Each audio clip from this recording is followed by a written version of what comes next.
few more people coming, but started. I want to thank you all for coming here today, enjoying this day that the Lord has given. I want to read a scripture, and then Brother Tim McWatt will say a prayer.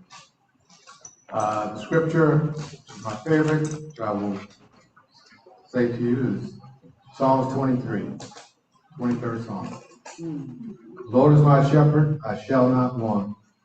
Making me to lie down in green pastures. He restoreth my soul. He leadeth me in the path of righteousness for his name's sake. Yea, though I walk through the valley of the shadow of death, I will fear no evil, for thou art with me. Thy rod and thy staff, they comfort me. Thou preparest the table before me in the presence of mine enemies. Thou anointest my head with oil, my cup runneth over. Surely goodness and mercy shall follow me all the days of my life, and I will dwell in the house of the Lord forever. Amen. Amen. All right, Brother McWatt will read. Oh, he's going to pray. Yeah. I have to do a prayer this time. Dear gracious Heavenly Father, first of all, Lord, we want to thank you, Lord, for another day that you've given us. Lord, we thank you for your provisions, how you woke us up this morning and started us on our way. A day that you gave us a day that we had not seen before, and you blessed us, Lord God. But Lord, we thank you for being our Lord, our God, and our Savior through your Son, Jesus Christ, Lord. But Lord, with you, we can do all things. Lord, we thank you for being our refuge and our strength. We thank you for being our help in the time of trouble. And Lord, we ask you to bless each person here, whether it's a situation or condition that they have amongst themselves, Lord. If you touch that, Lord, because we know you as a healer, we know you as a restorer, we know you in so many ways, Lord, that you always meet our needs. All we have to do is ask. So, Lord, we just want to thank you for this time, sharing the information. We ask you to bless each person here. In Jesus' name we pray. Amen. Thank you, Tim. All right. Our speaker today is Mr. Samuel McFarland. He's an LMFT. He lives in Oakland, operates out of Marin County in San Anselmo. So I'll welcome him to the podium. Give him a hand.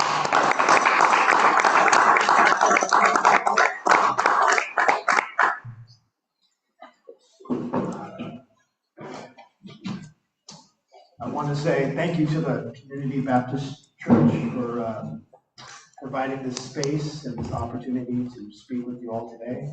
I would love to say that I'm as comfortable as the two previous gentlemen standing up in front of you, but I've worked through some nerves here. But it's been a long time since I've been in a Baptist church, and it feels nice. It reminds me of being in church with my granny, right? Nice. When Honor reached out and asked me to speak, I just kind of heard her voice, "Boy, you better get up there."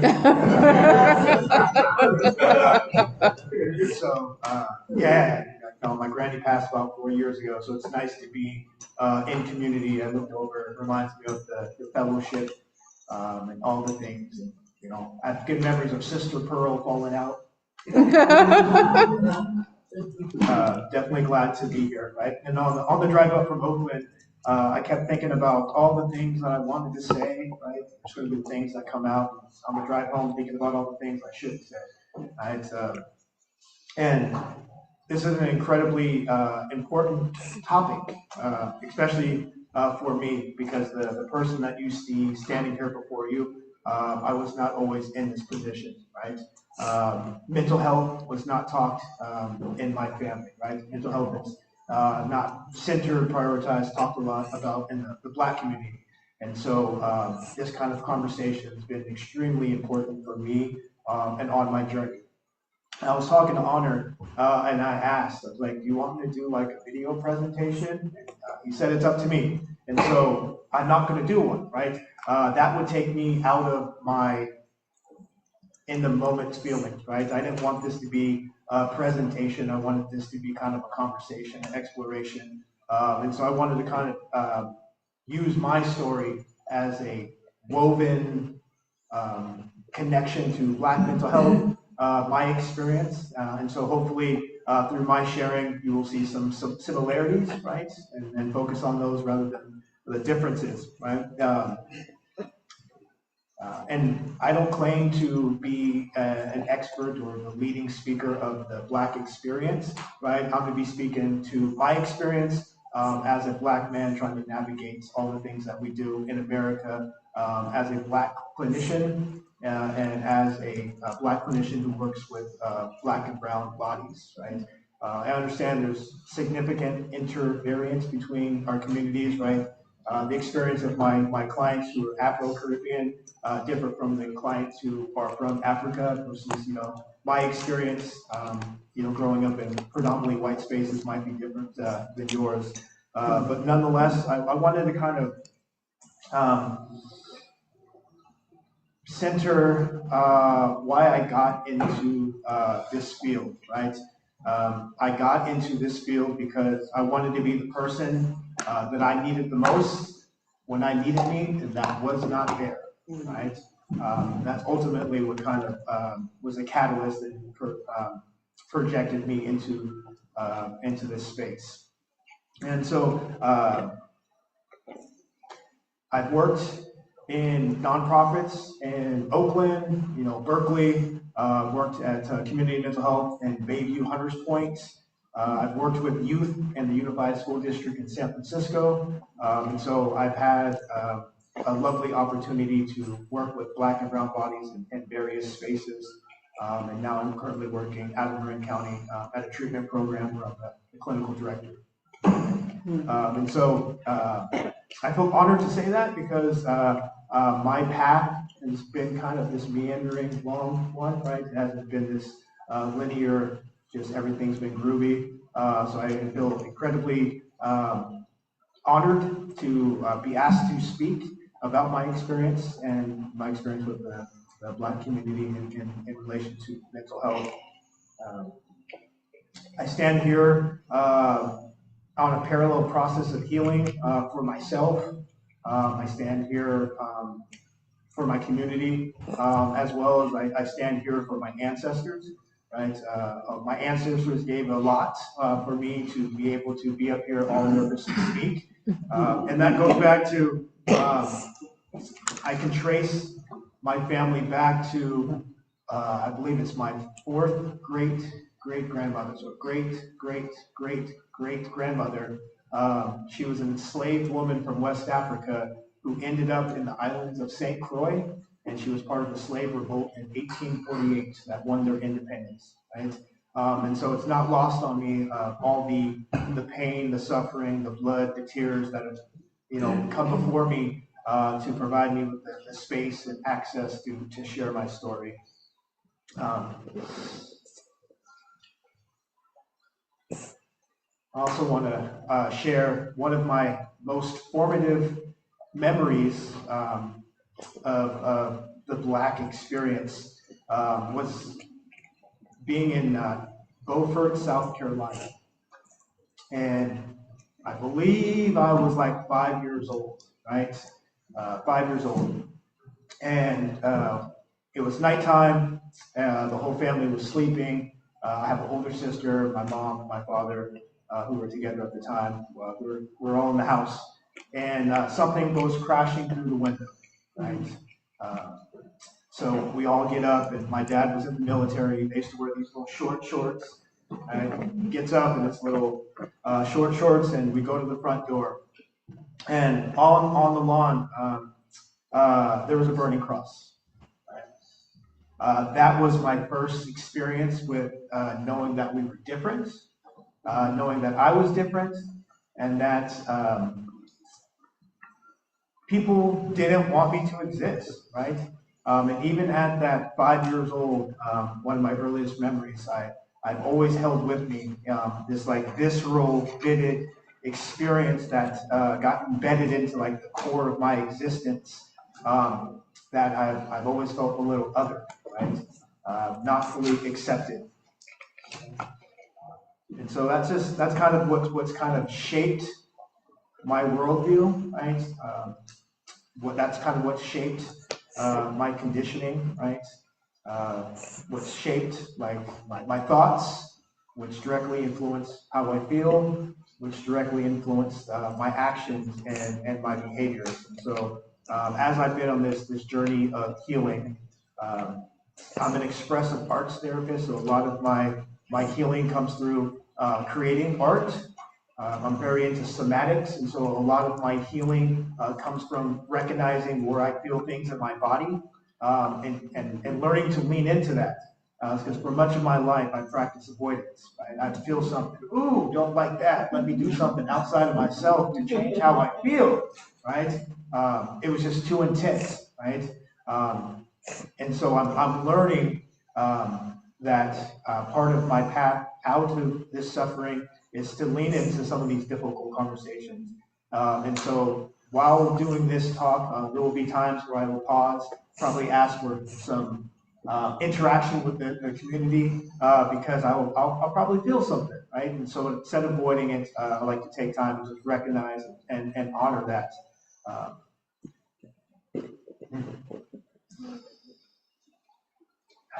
So I want to give you a little context about my story. My dad was a sergeant major in the Marines, sergeant major Force Recon, so he did special forces. Yeah. And so if that gives you a little insight to my childhood, right, it was tough, very, very, very strict, right? My father was my hero, and at the same time, he was one of the biggest villains, right? My dad was abusive, right? So there's domestic violence in my home. So witnessed a lot of domestic violence. There was some physical abuse, right? Now I've learned later the reasons behind that, but at the time I was very, very confused, right? He was very hard on me and say things like pain is just weakness leaving the body. And so at a very early age, I learned to stuff down everything, right? Don't feel, don't speak, don't anything, right? I was very from, in the South where kids are meant to be seen, not heard, right? And so I lost my voice, right? I didn't feel safe saying I'm sad, I'm scared, I'm hurt, right? So I wore this mask and everything was all good. And over the years and decades, right, I continued to wear that mask because I knew nothing else. And I suffered in silence. And so being a young person, growing up in kind of that home, experiencing things like a burning cross, I've learned that the world wasn't safe, and even within my family home, the world wasn't safe. And I imagine it's like this in other cultures, but at least my experience with the Black community, we like to keep our secrets within the home, right? And so on the outside, you thought we were perfect family, right? Dad's in the military, my mom's a nurse, right? We lived next door to my aunties and uncles and my cousins, and no one knew what was going on within the family home, right?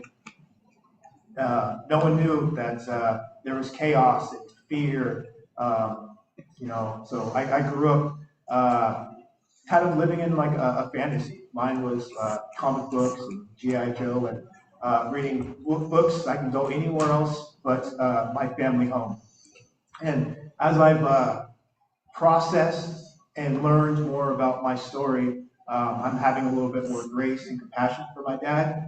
I come from a line of intergenerational trauma, right?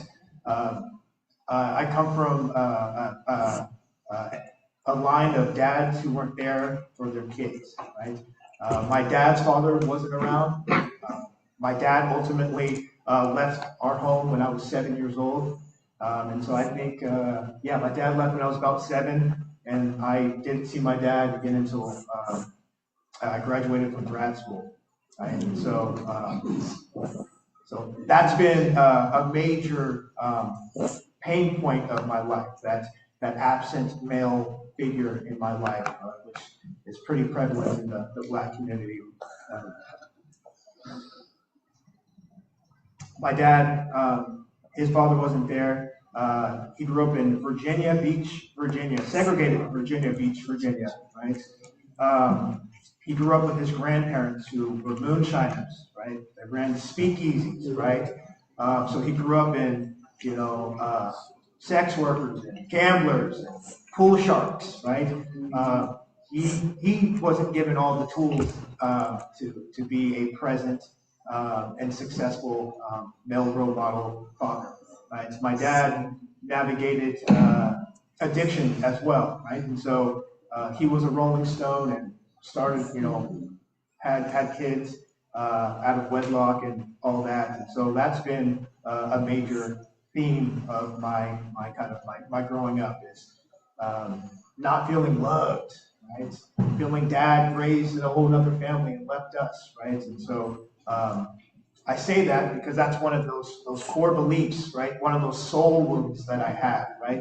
And those core beliefs, those mistaken beliefs, those turn into how you view the world, right? And how you view the world is going to dictate how you feel and how you show up in that world, right? So it's been a process of me challenging that, right? Trying to challenge those core beliefs, those mistaken beliefs. My mom, who is my guardian angel, right? Saved us from all that insanity, right?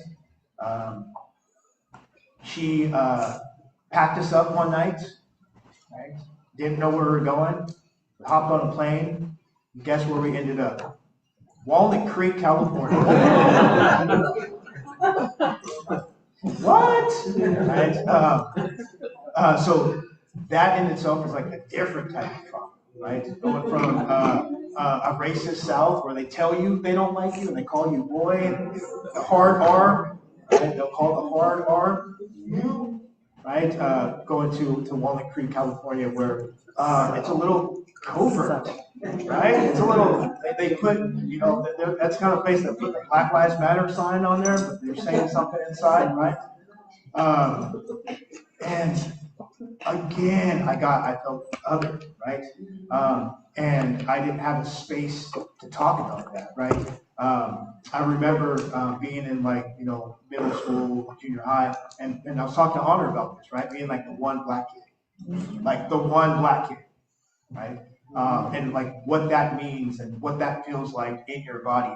And this is stuff that I'm unpacking as I get older, because there wasn't space for that, right? My mom didn't have language for that. My mom's language was, son, you have to work twice as hard to get half as far, right? And so I developed like this perfectionism, right? I know this is like incredibly impossible, but like pull yourself up by the bootstrap. That was my mom. No tears, right? And she was raising 2 kids by herself in the Bay Area, right? I can hardly take care of myself, so that's why I call her my guardian angel. And so my mom had some, unaddressed stuff, right? Depression and PTSD that she never got help for. She did the best that she could. And so I learned not only from my father that pain is just weakness leaving the body. My mom would say things to me like, why are you crying for your dad? He's not coming back, right? I get what she was trying to go with that, but as a young person, that was hard to reconcile with. So my mom is very much this stoic. You do what you got to do. You keep it pushing, right? So I learned that, right? Being a young black boy in predominantly white spaces was incredibly interesting because I tried to be a chameleon, right? I tried to do everything I could to fit in, right? And it even meant denying like my black culture, right? I tried golfing, right? I tried to ride skateboard, right? I tried to listen to Metallica, right? I tried tennis, right? I tried all this other things, right? That we would say goes against our culture to fit in, right? But in my case, right? When I did have access to the black community by going over the hill to a different area. I also got some pushback there because I'm on the lighter complexion, right? There is some colorism in our culture, right? Where I was too dark to be with the white kids, but I was too light to be with the black kids, and so I got a different kind of pushback, right? That left me in like this liminal purgatory of like, where am I accepted? Right? Not feeling accepted in any space that I go, right? And at that time, I didn't have language for that, right? I just kept doing what I was raised to do, right? You just keep pushing forward. And so I was on the honor roll, right? I played sports all year round. Right? I went to De La Salle High School, right? Played football, baseball, basketball. Ultimately, went to college. I did all the things, right? So I'm a master of putting on the facade that everything is okay, right? But all the while, there's a void, there's suffering, there's insecurity,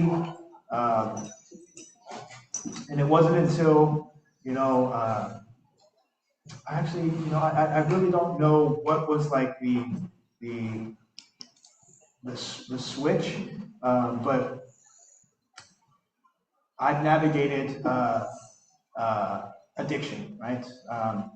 That was my way of being the person I thought everyone wanted me to be, right? So when I was younger, I wanted to be able to drink more than everyone else, smoke more than everyone else, and that wasn't really me, right? And so navigating what I know today as some like the microaggressions of growing up as they would say, the token black kid, right?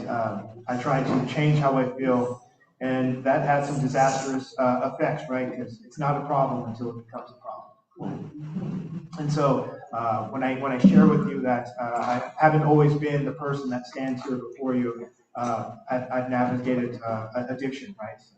We know where that can take us, right? I've navigated being criminal justice system impacted. I've navigated being unhoused, right? And I say all that because it's through talking about topics like Black mental health that I was able to find some healing and stand before you as like a licensed clinician, right? So we do have the power to heal, grow, and change, right?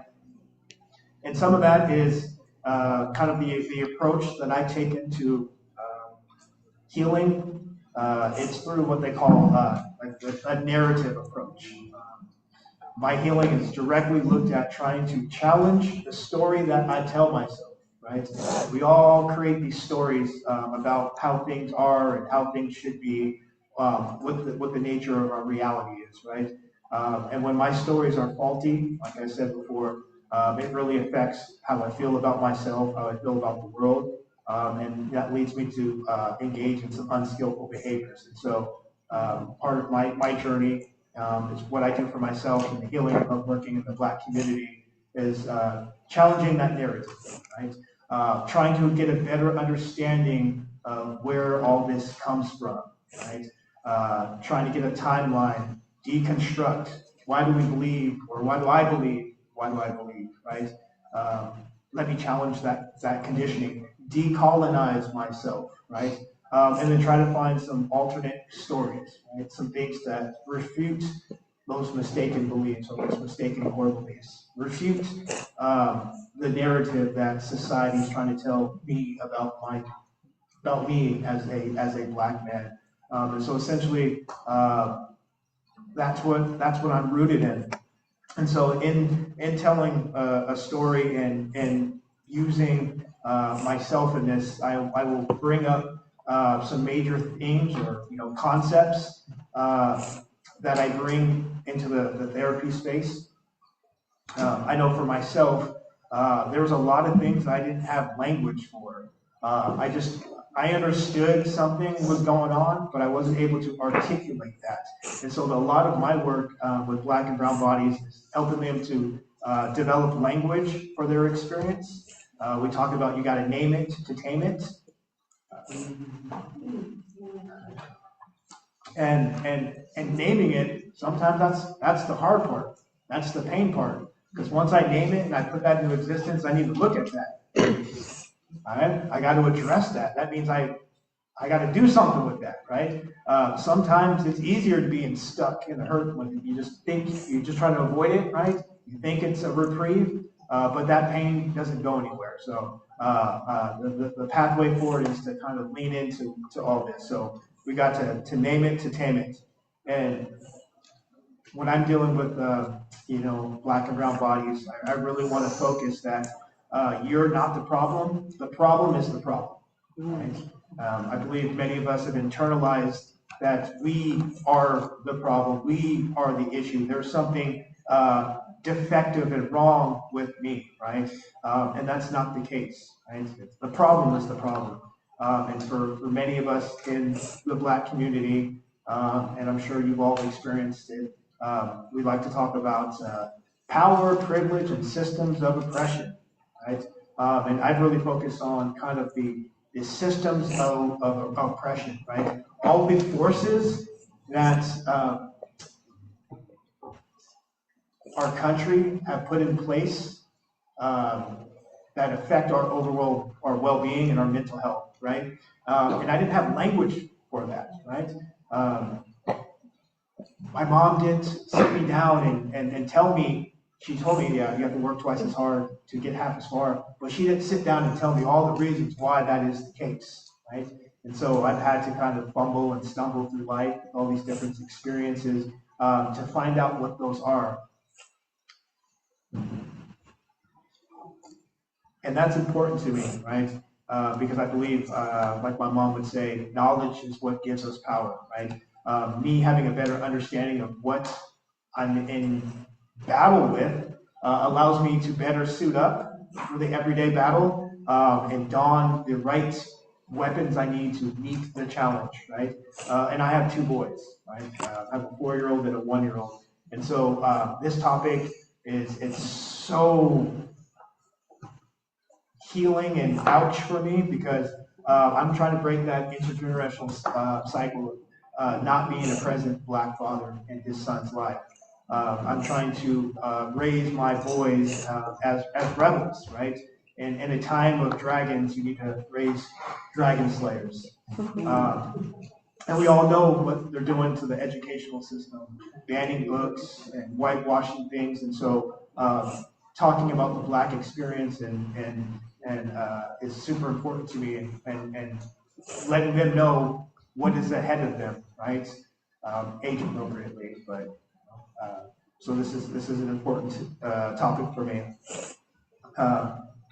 As I've been in my journey, and then I'm working with black and brown bodies, it's super important for me to talk about with them like the different types of racism. Different types of racism. Can someone give me an example? What's a type of racism that maybe they've experienced, seen, you know about? What could be potentially types of racism? Yes. Systemic racism. Systemic racism. Any others? Microaggressions. Microaggressions. We'll talk about that. Yeah. Anybody else? Colorism. We'll talk about that. Yeah. So there's racism on the individual level, right? There's prejudice. There's bias. And what does that look like, right? That looks like me being in Walnut Creek, right? walking in a department store, right? And having somebody follow me around like I'm going to steal something, right? Knowing that I have cash in my pocket, right?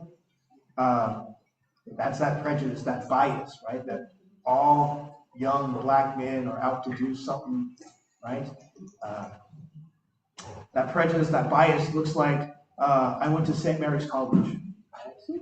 That looks like my freshman year in Accounting 101, Professor Tierney saying, Samuel McFarland. I raised my hand. Samuel McFarland? I raise my hand. Is Samuel McFarland here? I've raised my hand. And were you expecting a Tyrone? Right? That's the kind of stuff, right? That's demoralizing, right?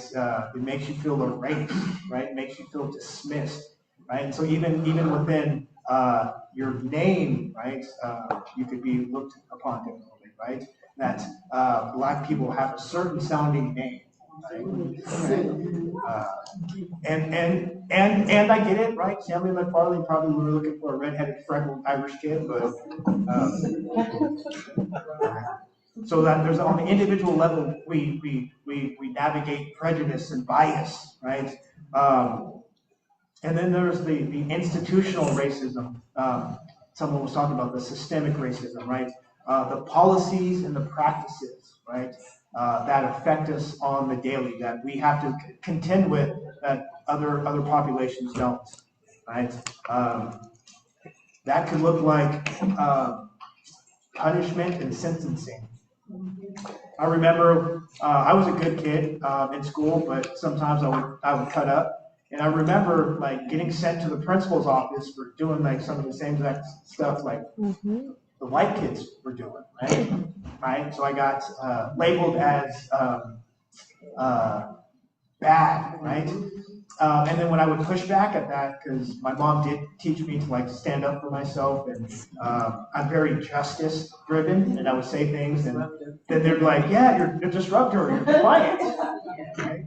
Because I'm like, I shouldn't get in trouble for this, right? And so we get labeled, right? Right? You know, we look at it in the criminal justice system, right? Black and brown bodies are historically sentenced to longer terms than other races for the same exact crime, right? Bank loans, right? We are less likely to get loans to purchase homes, right? And what's the impact of that, right? Being here in America, right? The only way, or not the only way, but the significant way to have generational wealth is to be able to own property and pass that on to your family members, right? And so if you don't allow a certain population to gain that wealth, that continues to grow that economic disparity, and then all the trickle down for that, right?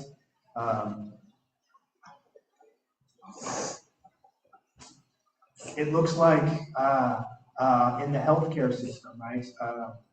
Black complaints are less likely to be taken seriously. Right? My mom navigated lupus for 10 plus years without that diagnosis because it was a condition that you can't see. Right? They would say, Loretta, there's nothing wrong with you. Right? They weren't listening to her saying, I'm in pain, I'm fatigued. Right? They dismissed her, they discounted that, right? So there's even like racism within the medical system, right? There's the structural racism, the compounding effects of across institutions, right? I talked about home ownership. There's environmental racism, right? It's not by chance that Black and brown communities are placed by BART stations, by airports, by sewer treatment centers, right? All the places that other white communities don't want to be placed, right? Okay. And then there's the disparities of housing, education, and employment, healthcare, criminal justice system, right? It's learning this stuff that's been super healing for me. Because as I got older and I moved out of the predominantly white spaces, I went to Oakland, right? I went to Oakland, and it was healing for me. Oakland's very beautiful and also very painful at the same time. Because growing up in the white spaces, I had the privilege of not seeing everything, and then when I got to Oakland, North Oakland, I got to see things, right? And there would be days that I would want to cry because I'm like, man, my people are hurting, right? the unaddressed mental health in the streets, the active addiction out, and just just really seeing it for what it was, right? And I would always ask myself, like, how is that happening, right? And it wasn't until I started to explore these concepts that I was starting to realize the system is working exactly how the system was designed to work, right? That there's these structures put in place to keep us down, right? And for me, like I said earlier, it's that that knowledge gives me power, right? There's the internalized racism. We talked about the colorism, right? This is so painful for me to admit, right? In trying to assimilate and fit within the white community, I'm also guilty of colorism, right? That there was times that I thought I was better because I was lighter, right? That white women liked me more, right? And I would say, like, I didn't have a tie to slavery, right? That was so distant from me, and only to come to find out that I have a direct connection, right, on both sides of my family to slavery, right? The internalized racism that somehow I'm less capable or less worthy, right? And how does that come, right? It wasn't until older, right, that I learned that has anyone seen the Black Babies study? Mm-hmm. Right, where they do an experiment where they provide kids white dolls and black dolls, right? And they ask the kids, which doll is more beautiful, right? Even the white kids and even the black kids pick the white dolls, right? And these are like young kids. Like, where does that come from, right? Where do we learn that, right? Like we're fed that through media, right? The stereotypes that we even keep pushing ourselves.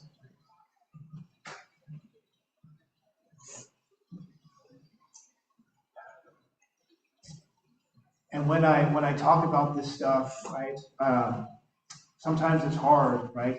I know that I can't look away, right? That I have to speak truth to power, right? And I do this with when I talk to Black and brown bodies, and I want to name and honor and normalize that life is hard, life is stressful for us, right? That there's nothing wrong with you for feeling the way you do, right? That right, even in the DSM, it doesn't recognize our experience as PTSD, but it is, right? We're super hyper vigilant, right? I don't know if anyone else in here tightens up when the cops get behind you, roll up the window, take off your hat, turn down the music, right? Both hands on the steering wheel.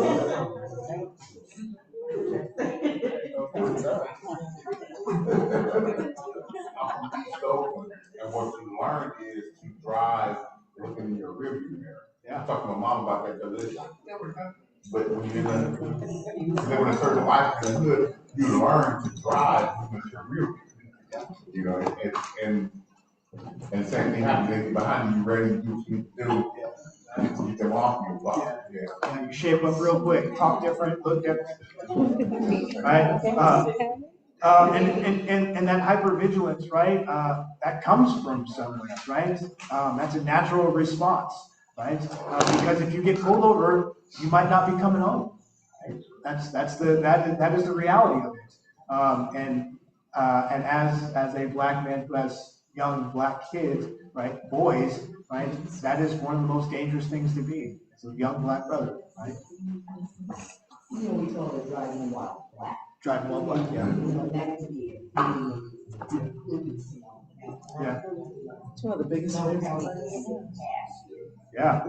Yeah. So, we teach our children, we teach our male children and our female children to be careful, or aware when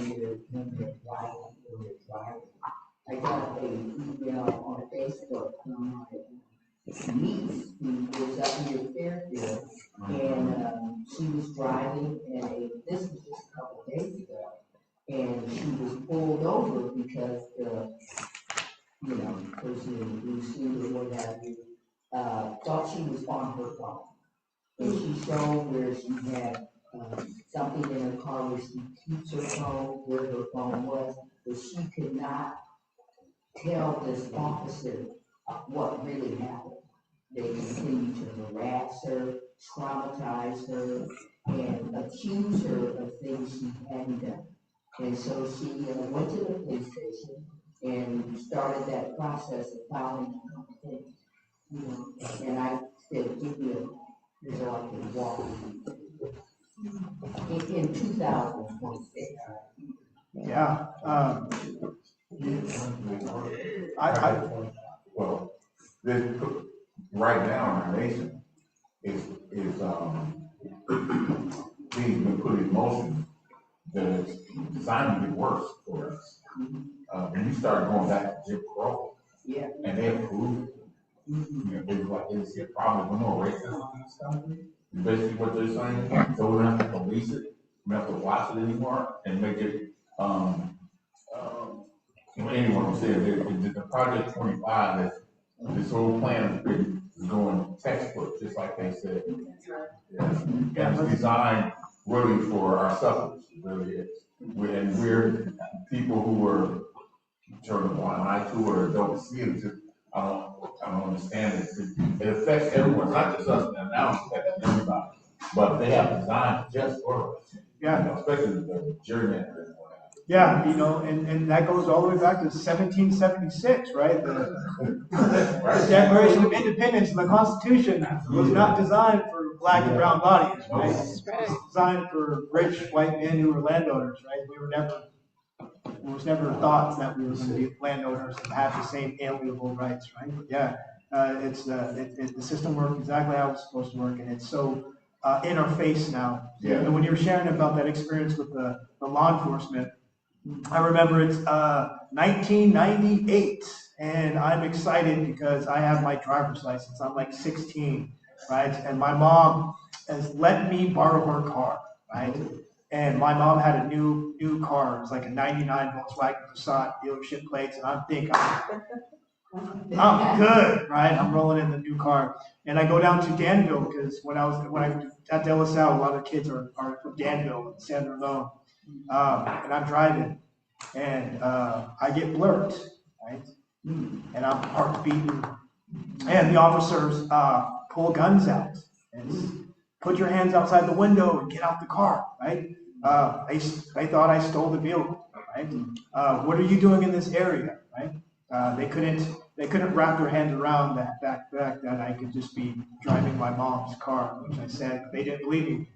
Police station, everything, and boy did they get it when my mom got done.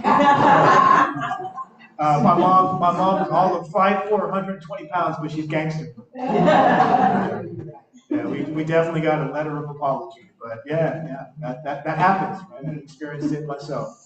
Right? People from Oakland, when I came to and when we thought we were really doing something, we would go through the tunnel.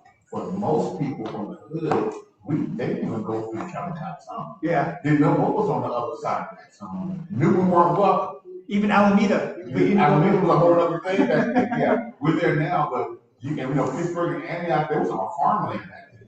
But in the 70s and 80s, it was like you go to Danville. I knew some ladies, and we go there to see some of the girls, but we were basically not supposed to be there. We go shopping sometimes, and of course, things would happen, but you didn't even go through the tunnel, is my point. You didn't even go that part of Berkeley, and don't even go through that tunnel. You're not welcome on the other side. Yeah. When I talk to clients, I talk about that as being like when I talked about like suiting up all the time, being ready for war every day. There's that racial, I call it like the racial battle fatigue, right? Some days can be exhausting, right? Gives me headache, frustration, right? The self-doubt, right? The things that we have to navigate on a daily can lead to intrusive thoughts, avoidance, emotional numbing, right? Yeah, it's tough, and you mentioned the microaggressions. Can you give me an example of one of the microaggressions you felt? My God. One in particular that just sat on my mind. I've been the chair of many positions, Yeah. and I was a chair, part of this agency, and I'm running the meeting, and well, they was putting up people for to be the chair. And I said, I'll do it. And it was like, well, we're putting people into a place that we don't know can handle it. And I'll have to take a moment because it's like, you've been working with me for the last 2-3 years. All of a sudden now there's an issue that you feel like I can't do it. And I still became the board chair, but that's what I had to deal with, knowing that this is how they felt about me being in position. And so, it was a lot. It was a lot. But eventually they did come back and apologize. And that was just 2-3 years ago. Yeah, it's a trip, right? Like when I didn't have language for that microaggression, like that was such a new thing. And then when I learned about it, I was like, oh, I've been experiencing that my whole life, right? In school, they called me Black Sam, right? And that was a way to identify me from the other Sam, right? Right? I couldn't be Sam McFarland, I'd be Black Sam, right? When I got to college, so out of pocket, people asked, did I get in for affirmative action? Right? I got into St. Mary's on an academic scholarship. It wasn't even sports, right? I had a 3.97 out of high school, right? The microaggressions of being a black man in Walnut Creek and walking with my mom and a white woman clutches her purse as we walk by, right? Walking in my neighborhood and white people cross the street as we walk by, right?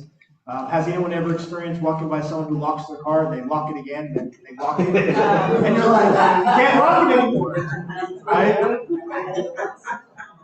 I saw your hands. No, I was gonna say, I walked out of church one Sunday, and me and my wife were getting into the car, which we parked right down the street every Sunday. And the white lady made eye contact with me, and she started to cross the street. And I started laughing, and then she started laughing, and then she went on about her way. But this happened I'm leaving out the church. Yeah, and see, and this is the gymnastics that we have to do to make that feel okay. Like we have to laugh about that. That is nothing laughable, right? That's the work that we've had to take on, right? For us to normalize that, to make that okay in our nervous system, we have to make a joke about that. Yeah, those microaggressions, right? And then when I'm working with on my healing and the Black experience with Black and brown bodies, it's the vicarious or secondary traumas that we have to endure on the daily, right? And everyone remembers the multiple Black Lives Matter movements, but this is where on my healing journey, I became, I guess you could say, radicalized, right? This is where I started reading the Black Panther reading list, right? When they started broadcasting all the different unarmed Black men being assassinated by law enforcement, and they kept feeding that over and over and over again. By design, right? To make us live in fear, right? And when you're in fear, you do impulsive, rash things. So you do impulsive, rash things, you probably get in trouble. You get in trouble, you go to jail. They make money off you in jail, right? All by design. But yeah, it's the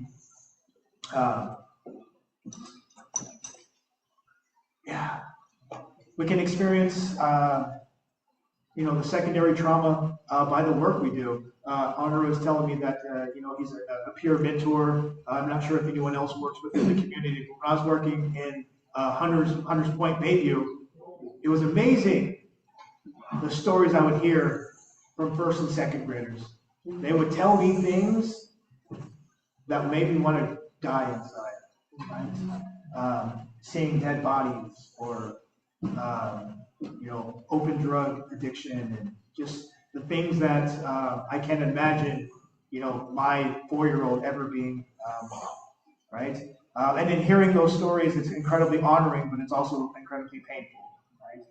And so sometimes we can be traumatized just by witnessing and being in community with other people in shared space who've navigated this stuff. Right? And this all has attacks on us, right? Through my experience, I've had to kind of deny a piece of myself, right?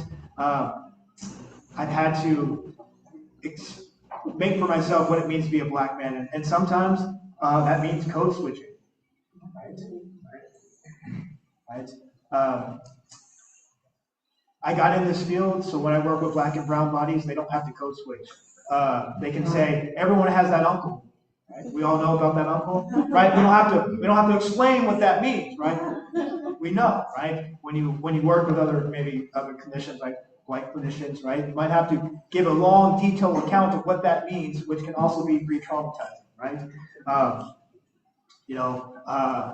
have to manage and caretake the feelings of other people, right?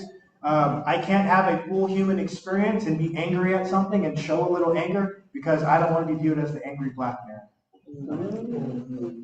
Or you don't want to be viewed as the angry black woman, right? And so we have to go through life managing everyone else's feelings. Not only is it hard enough to manage our own stuff, right? We have to make sure other people feel comfortable, right? And so that's another subtle way of not feeling completely human because we can't have the same human experience as other people do.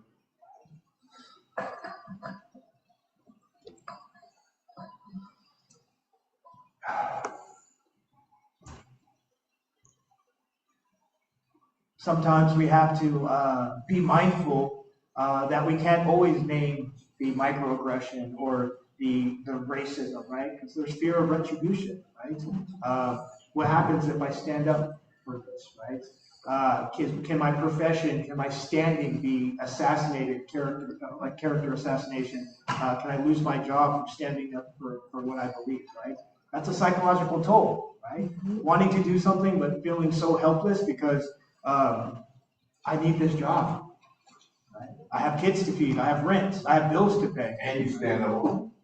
And you handle that. Yeah. Right? And so that can be incredibly harmful as in our experience, right?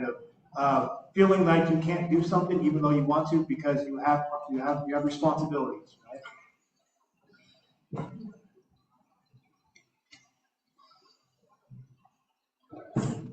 Just want to take a breath because I can get going. I can get myself worked up.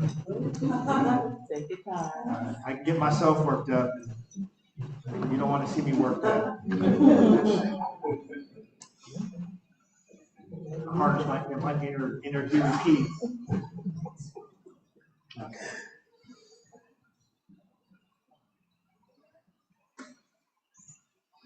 And I'm just going to briefly talk about some of the systems of the oppression. Someone talked about the systemic oppression. There's like kind of the structural oppression, right? That we're navigating today, and that is, if we don't have access to be able to buy property, we can't support our local black communities, right? Schools are funded by that property tax, right? If we're not funded completely, right, we have at-risk schools, right? Poor, less quality teachers, right?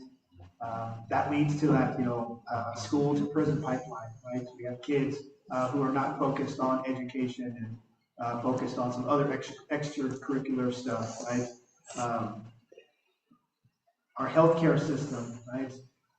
When I've been working with youth, it's been amazing at how you would think that all high school kids have access to like birth control or contraceptives, or there's that type of education, right? They're not getting that education in the inner cities, right? They weren't getting it like I was in high school in the predominantly white spaces, right? That leads to, teen pregnancy, where you have young kids having kids, babies raising babies, right? Perpetuating the cycle of poverty, right? Did you know that black babies actually have better health outcomes when they have black physicians? Yeah. Studies show, right, that black babies do better when they have black physicians. Why would you think that is the case, right? In medicine, they used to think that black people had thicker skin, right? That black people could handle more pain than other races. Right? That's why sometimes, right, they discount your need for pain medication, right, and they minimize your pain levels, right, because in med school they learn that kind of crazy stuff, right? Guys, we have these traumas, right? The Tuskegee syphilis experiment, right? Marion Sims, experimented on black women. Like me. Yeah.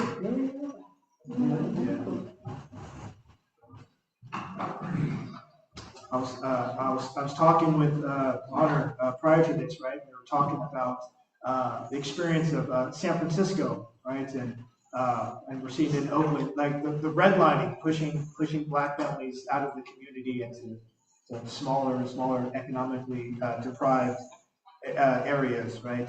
The gentrification, right? What does it mean when color starts leaving the community, right? These are all the things that we're seeing, right? And it's heavy, right? It's heavy.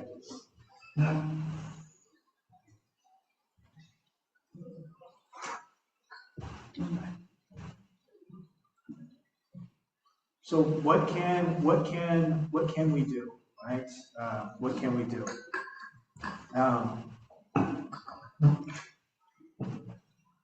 For myself, right? I try to lean into the power I have. I try to lean into the privilege I have, right? And not look away, right? To lean into this, to talk about it, to bring it to light, to sit with it, to being in spaces like this and talking about it openly, honestly, where people get to share their experience, right?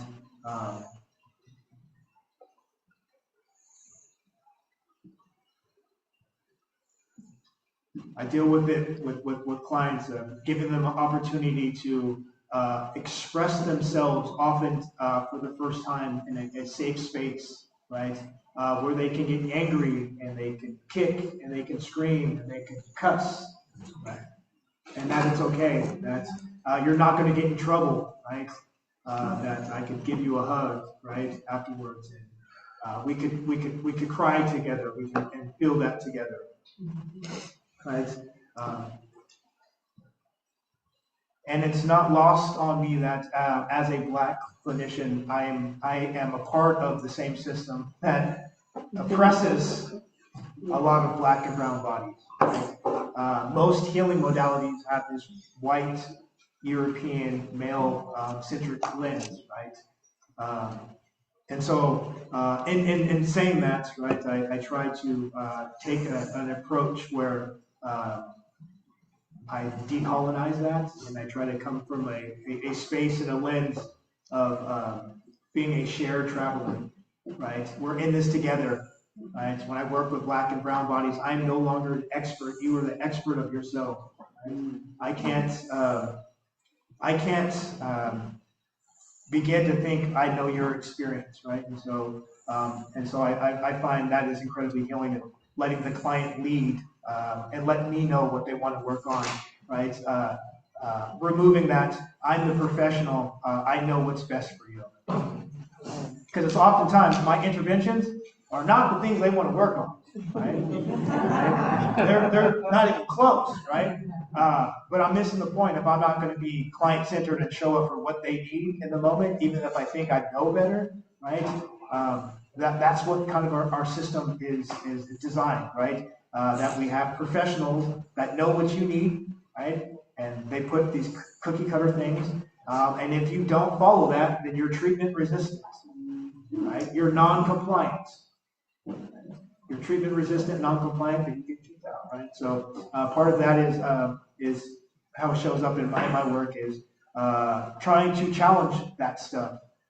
I always joked that if I didn't have a seat at the table, I would build my own table, right? And that's why it's super.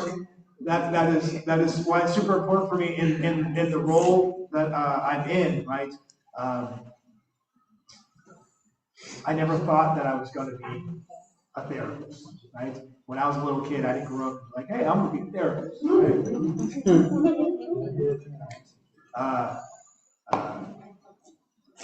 This career kind of fell into my lap, right? And my mentor drove up from Hayward to support me, and he was talking to me before this talk, and he kind of, I'm a paraphrase, but like this profession chose me, right? That I was placed in this position to do this job, to speak, to help, because it's something bigger than me, right? And so I take the ability to be a clinical director of an agency incredibly important because I have the ability to change policy.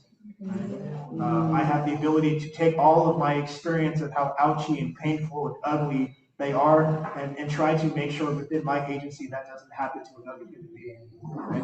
And so that is the importance of my work. It's that I don't replicate some of the harms that I've experienced. And part of my work is also pointing out that no matter what forces have put our way, like we're still here, right? Even after over 400 years of slavery and the new Jim Crow and Project 25 and all these things, right? That we're still here, right? And they're still fighting our culture. That our communities are still here. And I think it's a testament to the space that we're in, right? The Black church, right? The fellowship, the unity, the sanctuary. This is the place people can go for that support. Community belonging, spirituality, all the help. And so even with all the ugliness, right? They can't take the spirit of this community, and I see that being in spaces like this, the Black church. And I love what you built here and what you continue to build here, because I believe Honor said that you're like 2% of the population up there. 2.2.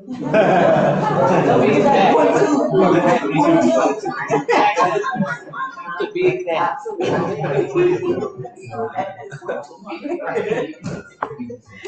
And so, when I speak to growing up in predominantly white spaces, like, you understand, right? You're living in the predominantly the white space, right? So just because you didn't grow up in it doesn't mean you don't witness and experience all the same stuff. Right? Grew up in Santa Rosa, grew up in it. Never was dark enough, never was light enough.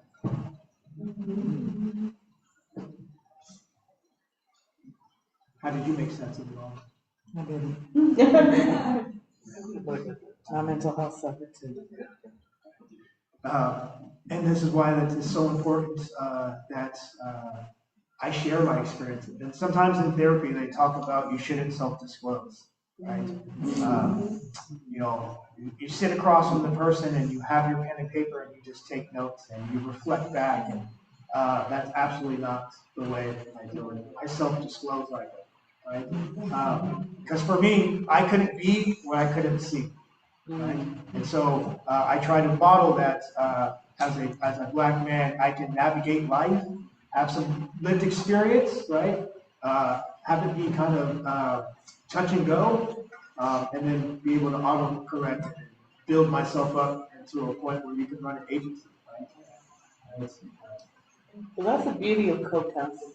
That's, you're supposed to co-counsel, right? Because like you said, it's most effective when you do, and that's how I work with the youth that my brown and black youth that I work with is co-counseling. Because if they don't see that, if they don't understand like they're not the only ones having these black and brown experiences, I feel like they won't go down the rabbit hole, if you will, enough to even know what that even means, right? And so I can have the chance to say I commend you for being up here and telling the truth, because I know it's not easy, right? And especially when you're sharing an experience that is so triggering and just full of trauma, because we've all in different ways have experienced that. And you just keep doing what you're doing.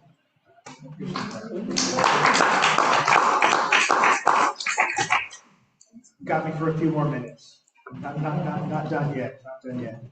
All right.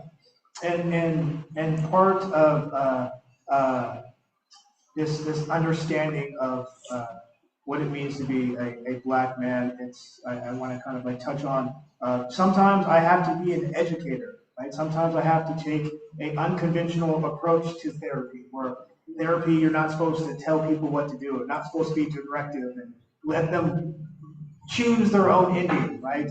And sometimes I can't do that, right? Because I can see that where that train is going, right? And I found, right, especially working with some of the youth, is I have to be an educator, right? Kind of help them gather language for their experience, and oftentimes that still is working with the parents. Sometimes there's a blind spot in our community that we all come with trauma, right? We all come with this intergenerational trauma, right?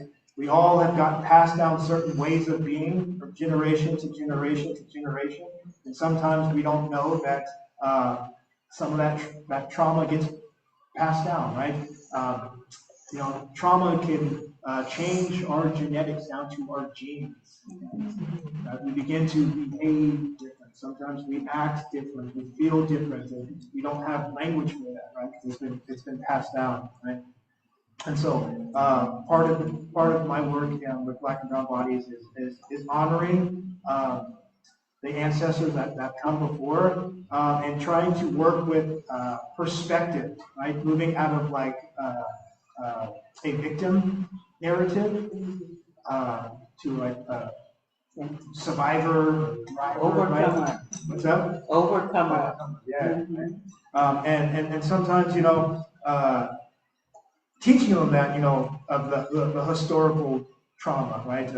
Of what it looks like to, be a product of chattel slavery for over 400 years, right? Because that stuff is getting written out of schools, right? I believe that you can't even talk about slavery in some spaces, right? And growing up in white spaces, I wasn't taught that there was great empires in Africa, right? We didn't learn about the Mali Empire, the Moors, or the great empires of Ethiopia. They talked about white Egypt, But nobody talks about Kemet. yeah. And what that does subconsciously to brown and body's psyche, when you don't learn that your culture had great empires that rivaled the Roman Empire, right? Our first knowledge is that we came from slaves. I have to let that sink in, right? Like we are taught, we're teaching our babies that our history started with slaves, right? Like there wasn't anything before that, right? While Europe was in caves, right? There were civilized empires in Africa that passed on that civilization. And for me, that's incredibly tough to kind of sit with as a father, right? That's why I want to raise those dragon slayers. So I look forward to the day that my kid gets sent home. I go, what happened? Well, the teacher said this, and I said, that's not what my daddy said. I look forward to that opportunity to pass on the real history, right? And have my kid will have the confidence enough to challenge the textbooks that are lobbied and have economic interests behind them. They're edited. They're a certain narrative, right, to enslave our minds, right? In my work, I really try to bring in the family, right, and challenge that we're only as sick as our secrets, right? And until we start to uncover and face the legacies of our family, right? No matter where you go, your family is with you, right? Through your belief system, right? Your mannerisms, right? Your family is with you everywhere you go, even if you think it's not, right? I laugh. I used to grow up, I'm never going to be like my mom as I slowly get older. Damn. That's something my mom would do. I'll say something, that sounds like my mom, right? If you expand on that just a little bit, we're only as sick as Secrets. Yeah, like, Keep you bound. Keep you on. yeah, like okay. My dad was an addict, right? My dad's mom was an alcoholic. She died in her 40s, right? It probably would have been a great opportunity in my adolescence to talk about, hey, we have a family history of addiction, right? That let's normalize this, right? Let's talk about it. Let's get ahead of this, right? These are some of the impacts, right? And so in my family, a lot of stuff like that wasn't talked about, right? And then I had the gene. I guess my sister, nothing. My mom, nothing. But for me, right? And so that's what I'm not talking about. Like sometimes there's things in our histories that are too painful for us to talk, or we don't want to open that door because we think it's going to harm our kids or set them on the wrong path. Right? So being open to acknowledging that stuff. I found that our youth are way more resilient than we give them credit for. They can handle way more than we give them credit to. And I also found they're looking, they're watching, and they know way more than we think they do. But I also believe it's definitely having that conversation, and I often tell my students, the parents want to teach what they know, and then have that conversation, because now taking it from the perspective that they have shortcomings and they cannot explain something that they have no knowledge of. And so it's a great tool to have those conversations with kids and say, well, what do you think about that? And so I like to co-create with my students, and we sit down, and we develop whatever it is we're working on, and then they have a voice. So showing them to have that voice at an early age so that they know that, hey, she really listens. And then that opens up the dialogue to have more conversation about all kinds of things. But it's just the formative part of making them feel comfortable enough to ask those questions. And that's what we need more of, because we don't get that in school settings. We don't get that sometimes in our church settings. We don't get that in our homes because parents don't know. Yeah, I love that. And hearing you share that, I was thinking of like, man, it would have been so cool to have a black educator. I didn't have a black educator until I got to grad school. I did not have one black professor in my education.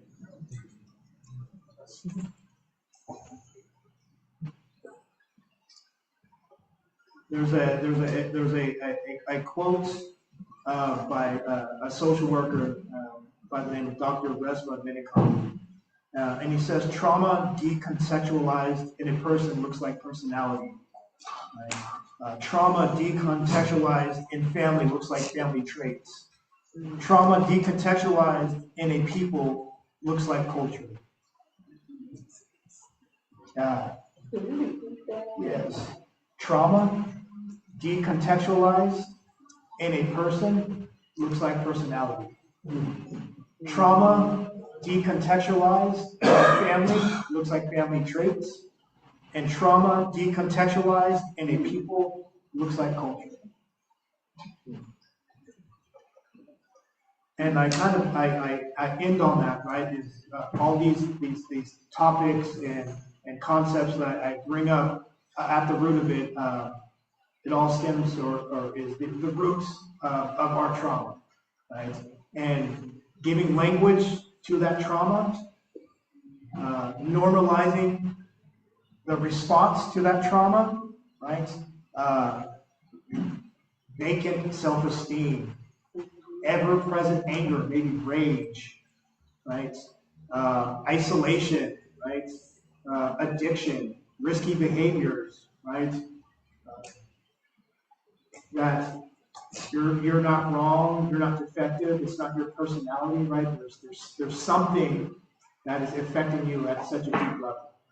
Right? Helping people normalize that what they're doing are responses to something abnormal. Right? Normalizing that some of our family traits, right, are a direct response to that trauma. Example of this. Sometimes I share these personal things and I feel like I'm talking smack about my mom, but I'm not. She would discipline me pretty hard, right? And her rationale behind that later in life was, I disciplined you hard so you wouldn't go out in the world and cut up and possibly have police contact to where you would not come home, right?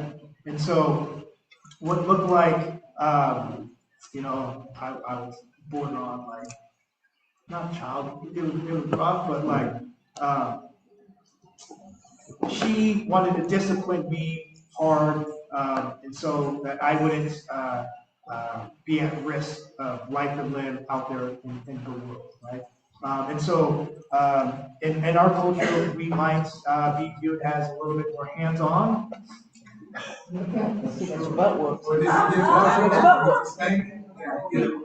We were from the South, and I had to go pick out the switch. I was right? And I say that jokingly, but yeah, like I would have to go pick out the switch. I've got a wooden spoon, right? I've got a slipper. I've got the remote thrown at me. Whatever was in hands reach, right? And we laugh about that now, but just think about that, right? Like we're doing that to our little kids, right? Doing that to our little kids, right? And so as a little kid's mind, like you're the person who's supposed to love and protect me, and then you hit me, and then I don't know if anyone else got stop crying or give you something to cry about. You're hitting me with the switch, it hurts. Right? And that message that sends, right? Your experience, I can't even feel pain around the person I'm supposed to feel safest from, right? You'll shut down, right? That's the family stuff, right? We have to start looking at why are we doing the things that we are doing, right, to our kids. Sam, and I think what I heard you share is your mother disciplined you so you wouldn't have to deal with it in the world, but yet you still have to deal with it within the world. So if we're looking at the family, is what we're doing work, right? The re-traumatization or the continued infliction of something, is it actually working? Right? Because we still find in my own story, right, I got those same whoopings, but I still gravitated to what I gravitated to. And so just that, at some point, do we go back and look at, okay, we've been doing it this way for so long. Is there another way? Yeah, and hearing you say that, it just reminds me of like having those conversations, having those hard conversations, right? not shying away from, and ultimately what I feel is those whoopings come from like the parents can't handle their own anxiety about the situation, right? Something's coming up for them, right? That they can't use their language and their words, right? And so. And it goes back to what I was saying, they did not have the tools, and it shows up that way. So it's really important to give the tools that I was like, I'm operating from anger, when you stop, when you take a moment, when you go, take a beat, then come back and discipline. But how many of us know how to do that, right? And so again, it has to go back to education. It comes in new forms, it comes in new formats. And one of the things they taught in our school district here was the toolbox, right? It's teaching the kids how to self-regulate themselves so that they will stop the action. And I remember when they rolled that out in our district, some of the teachers was like, I don't want to teach another thing, another thing. But I gravitated towards it, and I took it and I revamped it and used it in church. And I put scripture behind it. And I taught the parents how to self-regulate using the toolbox. So it's taking whatever information you get and saying, okay, how can I revamp this to teach others how to tap into that? And once they have the tools, now you're operating from a different perspective. Yeah, I love that, right? And that's a lot of the work, right? Us adults is unlearning what we've learned as grandparents and parents, right? Of like, that's why I love to like counsel parents, right? Because no one here remember their parent like, hey, this is what boundaries are. Hey, this is what emotional regulation skills look like. Right? And so I believe it's a Audre Lorde quote, right?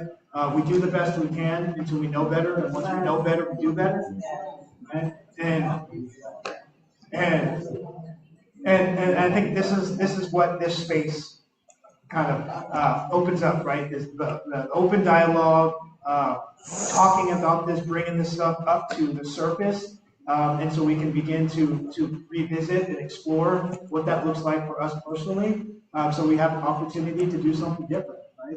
And it's not to shame you or make you feel bad or feel guilty about maybe some of the unskillful things we've done, but opportunities for growth, right?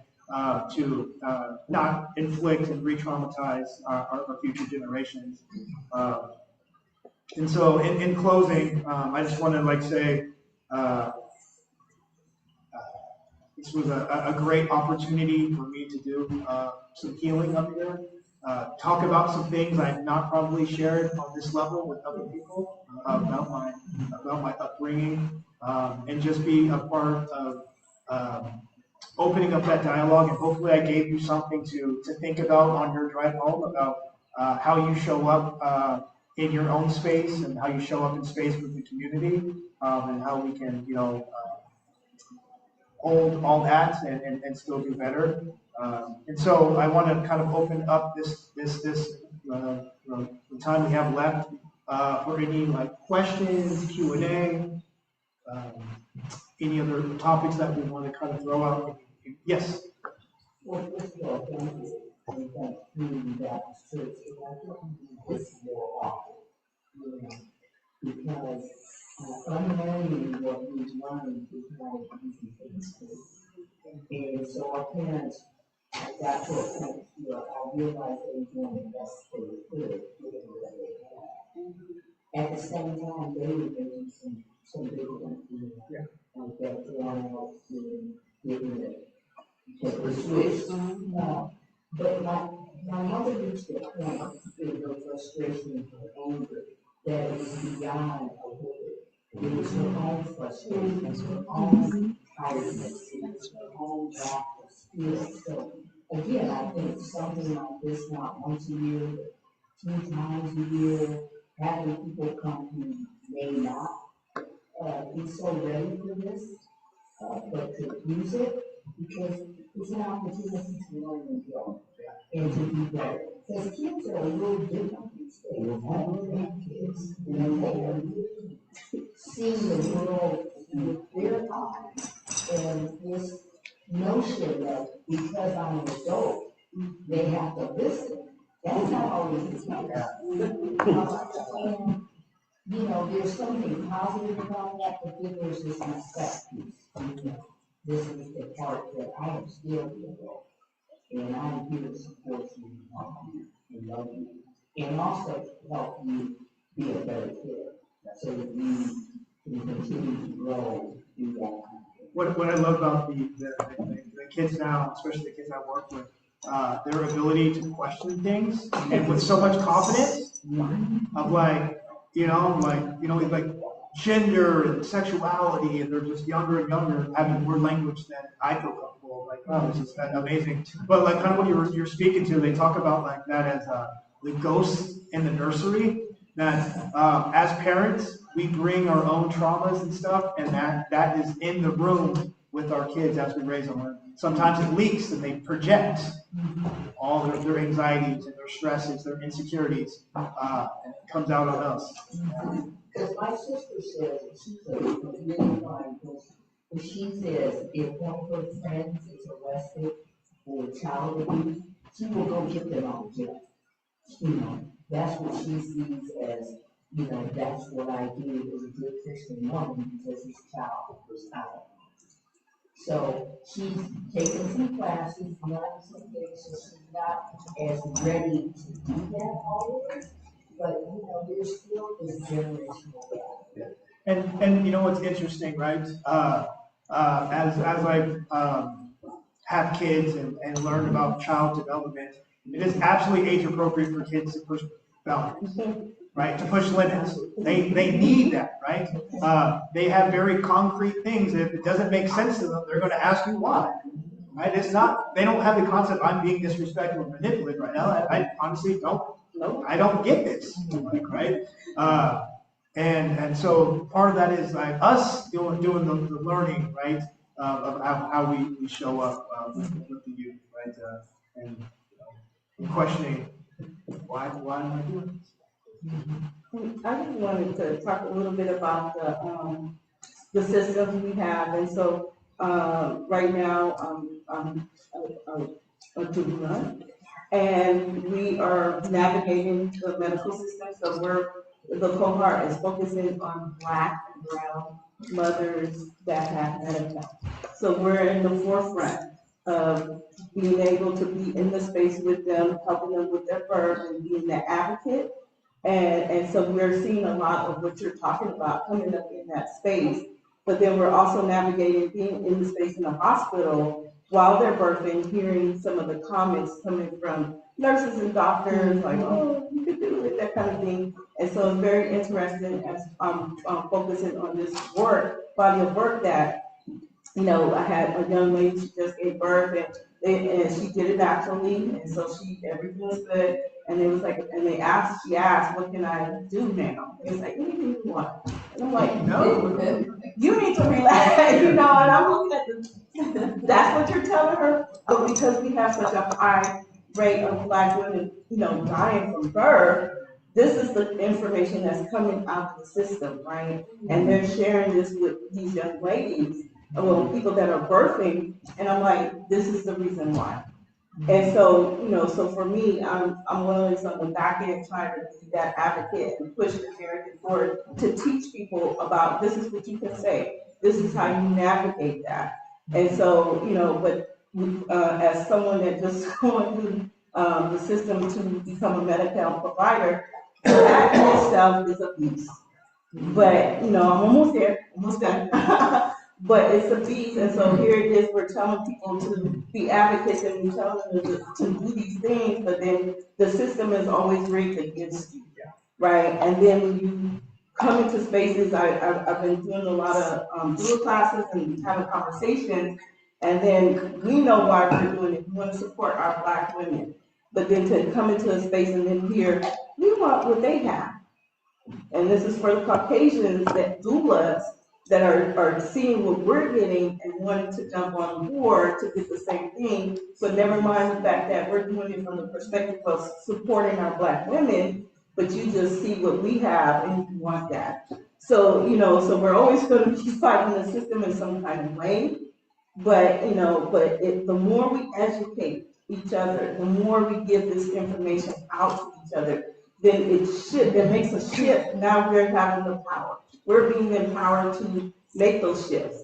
And so, but again, we're finding a system that's just bigger than us, and we can do it a little bit at a time. You said something, you being raised by just your mom, and I was fortunate my mom and dad were there. So my perspective is a little different. I learned that when I moved to California, I grew up in Washington, D.C. My dad was one of 17 children. I was youngest of 12. But he was blind. So when my wife and I had a fool. My youngest one, I remember getting the information, getting the news from back east. The little boy was very talkative, and the police told him to shut up. And he kept talking, so the police wound up putting his hands on him. Well, the kid died, ultimately. So I'm at the dinner table, and I just got that information. My youngest son is really talking. And at the table I told him, be quiet. And he didn't. Now I had this little stick that I had written, English translator on. It was kind of a spoof at first, but I used it on a few of them. My daughter told me that wasn't a good idea, so she hid the stick from me. She hid the stick from me. But with my youngest son, he was at that end of the table, and I was at the end of the table. And because he wouldn't be quiet, I reached and grabbed him and flung him across the table. Reflex, because of what I just been told. And my second daughter, she said, can I be excused? So she left the table. She said, last week you're telling us to be patient with him because he's the youngest. Then you're grabbing him and getting him this close to the table and his head. So I'm going, of course, I don't there's no time, but I wanted to get his head on the table. But to have raised our children to, we have an opinion and be able to challenge things we don't understand. Right. That young man, my little son, he's a mathematics major now in college. And I always think back to that day, because he was at a point with his mom coming and said, you gotta understand, they're afraid of you. What father wants should their child be afraid of you? So I'm the father of the 17. I have a picture that I keep on the wall, and it's him sitting in the chair, and he's talking to me, so we're face to face. I had the opportunity to ask him at older age, why would you always take pictures sitting down talking to me? Well, my father was 6'5", 275. He said, I didn't want you to be intimidated. I wanted you to be able to hear what I was saying. And the only way I was able to do that, I had to shrink. And that made all the difference in the world. It gave me the ability to listen to what my daughter was saying and not fly off the handle again. Well, you want some of this? It wasn't that kind of thing. So growing and perspective is it all. So you grew up with just mom. I grew up with mom and dad. Even though they were in different places, I got the benefit of that. But how often do we realize or find out everybody doesn't have that privilege to have them both there? And I say that I wrapped it up. I played a little football coming up, and there was a young boy that was really enamored with him. After every practice, he talked to me, and my mom lived directly across the street from the school, so it was never too far apart. He would always be there, but it never dawned on me when we were coming up that the reason he was there, he told me years later, he said, the reason that I was there is because my father wasn't present. He said, you became like a father figure to me. Never mind the fact I'm just 17 years old. So I'm not looking at it as if I'm just his role model, none of that. I found that out later. But because I was armed with a few things from a father's perspective, my father was instrumental in a lot of young men growing up in our neighborhood. But they had to say, each one teach one, something to that effect. I began to internalize some of those things. But this particular gathering has let me answer the question for me. I wrote a book, and I have been very reluctant to allow my children to read that book, because they don't know that part of my life. And I'm very candid and open. So I was faced with the question, well, I want you want years to know that, Kevin? After the class, I'm thinking, I think I should. But prior to coming here, I was trying to guard them from it. So I guess as parents, we try to guard our kids from things that we think could affect them. But we find out just what you said, how resilient they actually are today. And that kid that I'm telling you about, he's the head coach of my alma mater. So from those little talks, he learned some things. So he asked me a few years ago, can I call you Pops? Man, my association with the word Pops means that you're old. So I told him, my first response was, Pops, can't you find another name? But after he explained it, it's a term of endearment and a matter of respect. To him, I'm Pops then. So we evolved to the things that we allow our God to come in. So, thanks for letting me share that. But that's it.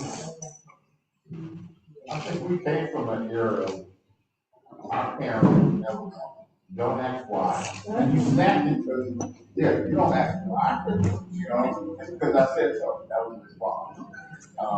And you don't get a policy, they weren't apologetic. It was just always right. And that's so wrong. I had a conversation with my mom about that, and it's not a pleasant conversation, But her response was, there's no room. They didn't give us a book of conversation. They want to do the best they could with what they had. But the kids today are way more advanced than we were at that same age. They have more access to way more information also, and technology. So the why is a very valid question. Even when it comes to you want them to do something, it's a valid question to ask why. They need to know why. And they can process that as opposed to being a super parent and just saying because I said so. That's 50's way of parenting. 40's way of parenting. I respond to my kids as if I was responding to one of my friends' kids. Like, when I say what I'm about to say to somebody else's child. So you talk about parents just raising, what they know. My mom raised 8 kids, 4 girls, 4 boys, single parent from the time I was in first grade. And I find myself more like her as the way I raise kids. But in doing that, my daughters raise their kids that way. And so if that is a way, not child abuse, but it's like, you need to stop right now, shut your mouth, that type of thing. And so, again, I've done it, others are doing it. Where does it stop? When their girls grow up, there's no one there. Are they going to be doing the same thing to their kids? And then, we talk about alcoholism. My mother was not. My dad, he was in the Navy, that type of thing. He got, caught up. He got caught up. And alcohol for my brothers is an issue. And it always has been. So they can drink without becoming a different person, or non-tolerant, abusive person. And my mother always said, from my uncles on my dad's side all the way down to my brothers, it's something wrong with the lost men. It's like there's something wrong with all of them. And they have no drive, no ambition, and the girls were fine, I think. But just learning how to break the cycle, discipline in a different way. And then sometimes it's like, even wanting to even talk to a therapist at times, it's like, can I say what I'm really thinking? Probably not. Because they ask you certain questions, and it's like, okay, be careful what you say. Also wearing a mask. You get on a lot of things. Wearing a mask. There was a church one Sunday years back, and the pastor was speaking on wearing a mask. And it was like, I think I wear one daily. Just to not let anyone know where I'm at. And it's like, hey, how you doing? Oh, fine, you know, and that the smile, the whole character, it's like, sometimes that's really not real. You know, sometimes it's good, but it's like, I feel like there's times I don't know how to take off. Well, safe, right? Keep you safe. Being emotionally vulnerable, that's scary. Right? Some people can't hold that. Right? Or if you've shown emotional vulnerability and someone proves that they can't show up for you, that could be remotivating. So it's easier to put that mask on. Everything's fine. Been there. Fine. Then I want to add, the way that she was raised, my wife, who was just talking, she always asked me, why am I always the calm in the storm?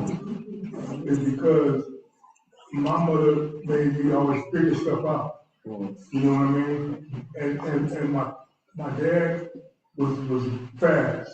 You know what I'm saying? He was street. My mom wasn't. But I know that we survived because my mom figured out how to survive even if he wasn't there. And my wife was always asking, you know, they just broke the window and the elephant's coming across the bridge. And you just sit there calm.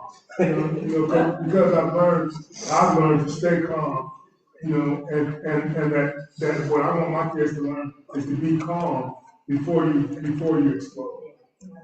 And I don't think that we talk about that enough. Yeah, I will send Honor some resources like some tools if you think that would be helpful about like emotional regulation skills for kids and some stuff that you can look at. I'll send like as you were talking about a toolkit, maybe some resources that you can explore as parents as well. You have it with you today? I don't have it with me today. I'll email Honor when I get home. Well, we'll use a lot of Can these resources also be for adults that struggle? So I found that all the things that I taught to youth, I actually use. Right? We all have an inner child. We do. Right? If it works for them, it's going to work for us. Can I add something? I understand what people think today about spankings and stuff. But they do work. I also. Do they? Do they? There's a respect that's required there, right? Because children need to know there are consequences to your actions. Yeah. You go out into the world and act any way you want, your job, your family, your home, everything. There are consequences to your actions. Now, when you get to be an adult, you don't get spanked. You get fired. You don't get spanked. You lose your house. You don't get spanked. You know, go to jail. So, I just don't want us to say, lose focus, that there isn't there's somewhere, there's a place for spanking, not beating. I say beating, because I got beaten. My dad was 6'5". He picked me up like this with a rope and belt, and he spanked me until I gave up. So I know what a beating. I'm not talking about beating. I'm talking about spanking. This young man right here can tell you what spanking. You want to come up here, sure? Give him a few years. I'm just saying, we don't throw it out with bath. Water with bath. That's all. But it has to come with explanation. When you do something to a child and don't come back and explain after it's calmed down, and having that conversation, now it's them understand, like, if I do that again, there's a possibility I'm gonna have some consequences. And a lot of times in the past, there were no explanations of why. And so that's the key, is having that explanation after the situation calms down. Don't do it when you're angry. Pairing up with what they're saying about corporal punishment being effective and the explanation or discussion. But it's also important for the expectation, to put out what an expectation, reasonable expectation, so that it's understood what is expected of them, and therefore it can be reasoned that when they know or understand that they have not done what was expected, that the follow-through will be the disciplinary action. Not done in anger, but done because you knew what you were given the reason beforehand, so you could have good judgment in it.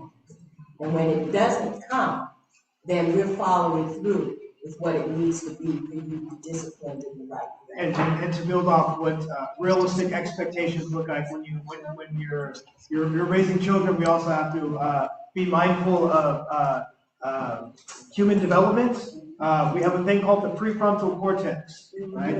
That is what makes us humans, right? That's the ability to executive function, organize, task management, plan.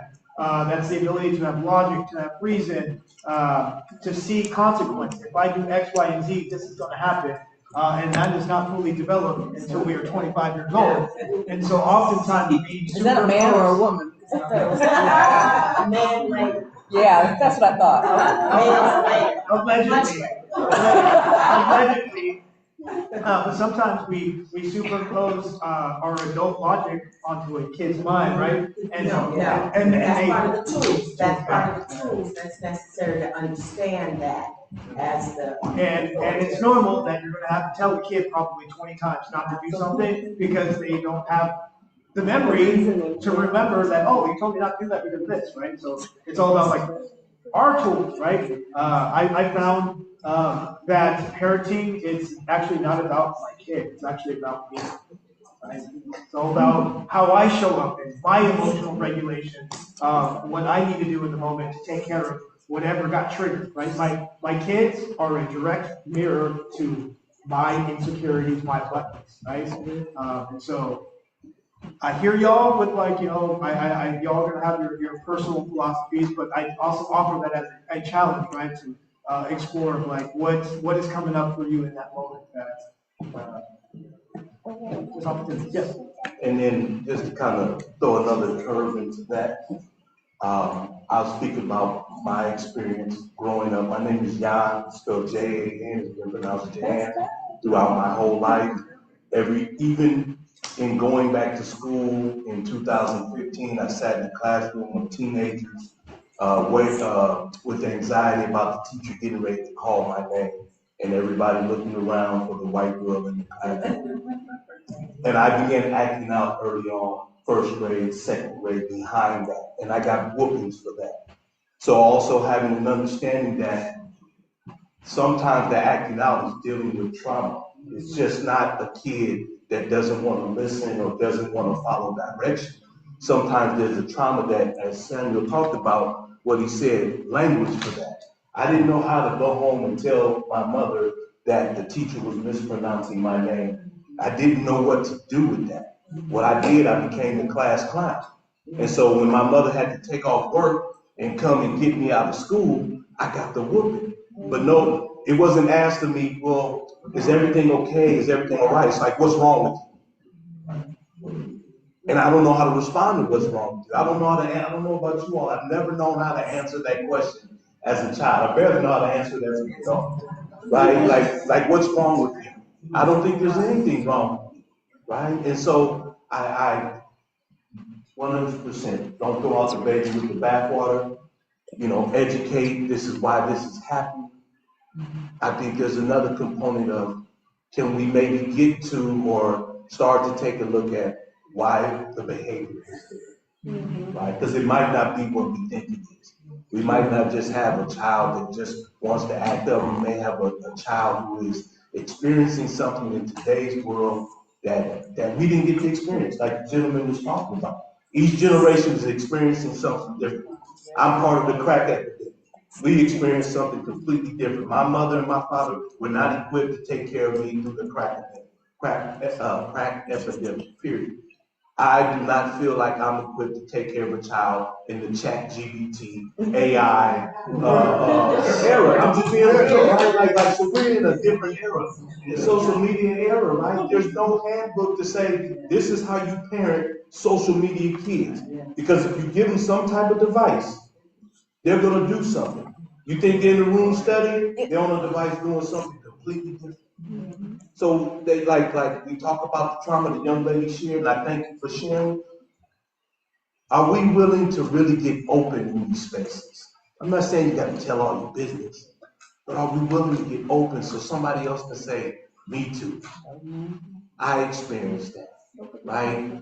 I don't have to share all the details and all that, but at some point we have to be willing to call it what it is, take a look at it, not worry about what brother this or sister that is gonna say when they get home, right? That's not my job. My job is to share my truth and allow you to do what you want with that. Because if it helps you, fine. If it doesn't help you, fine too. I know it's helping me. Thank you. Yeah, I know a lot of you all know each other. If you're wondering who that random dude is, that's my mentor. I consider him, that's my father figure. I think one of the biggest things you said for me is that we're only as sick as our family secrets. Because for me, mental health was definitely not spoken about in my family. And it wasn't until I was an adult that I found out that addiction was in my family, that my grandmother had a nervous breakdown, that my mother had a nervous breakdown, that it was such a big deal. Because I went into, other situations where you didn't talk about mental health. It's not real. It's, there's something wrong with you. And it's not mental health. You've got a problem, and I went through that my whole life. So it's really serious when you're not speaking about it. And I think that's why this is important, that it is real. We do need to talk about it, not just in our families, but in our communities, that it's not something wrong with you. It's mental health, and it's something that we need to talk about and we need to address. Yeah, and again, like what I said, like I got in this field to there wasn't me when I needed me, and there is, I want to honor, like there is some fear about sharing our experience with potentially white clinicians who we're viewed as the oppressors, the harmers, right? Like that's a lot, right? And in our community, right, there's a lot of cultural trauma that prevents us from accessing resources for whatever. I didn't have anybody to share it with, so I went the other direction. It wasn't a very good direction. I had to provide that.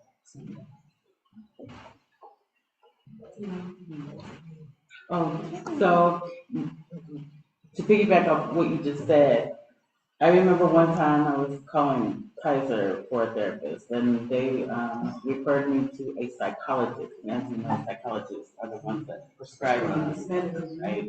Yeah. And I was telling this psychologist like what I'm dealing with, and it was a very cultural situation. And what she said just blew my mind. She said, I am not qualified to help you with this. And I said, so can you refer me out to somebody who is? I said, I find it really strange that you're not qualified to talk to a human being about their experiences. Because it's all like a mental health situation. It's more than it is cultural. It's because of the cultural I'm asking for help.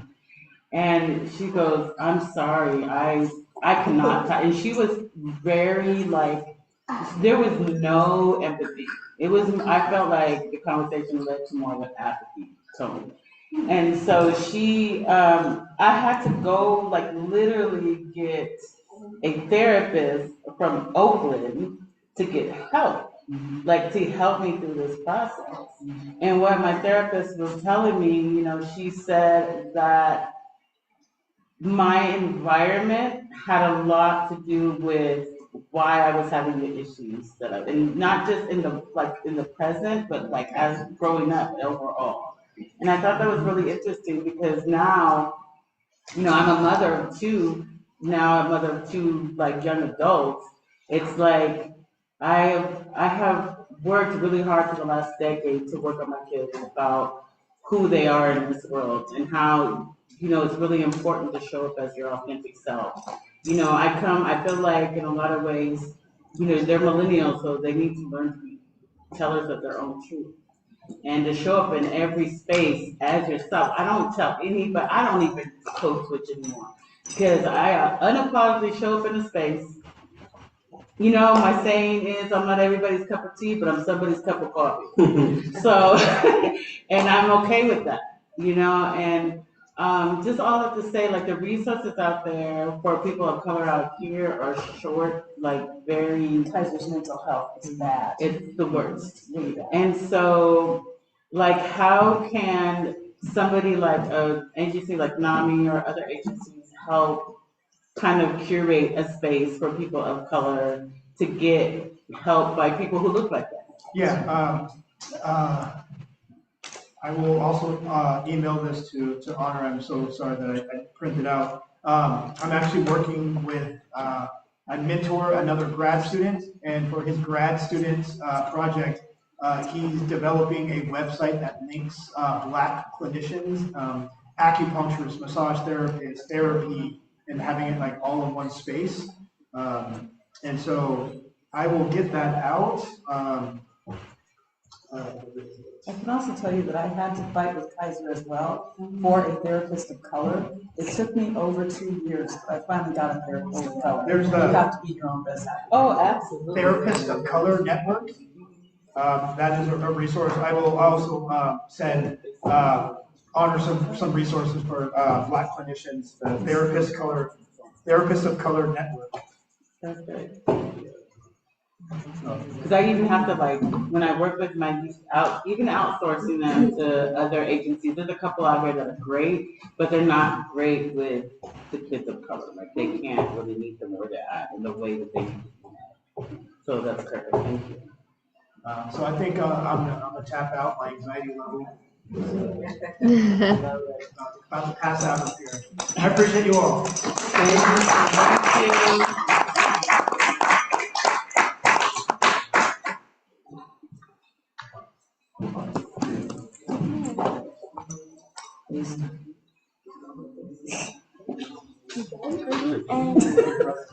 And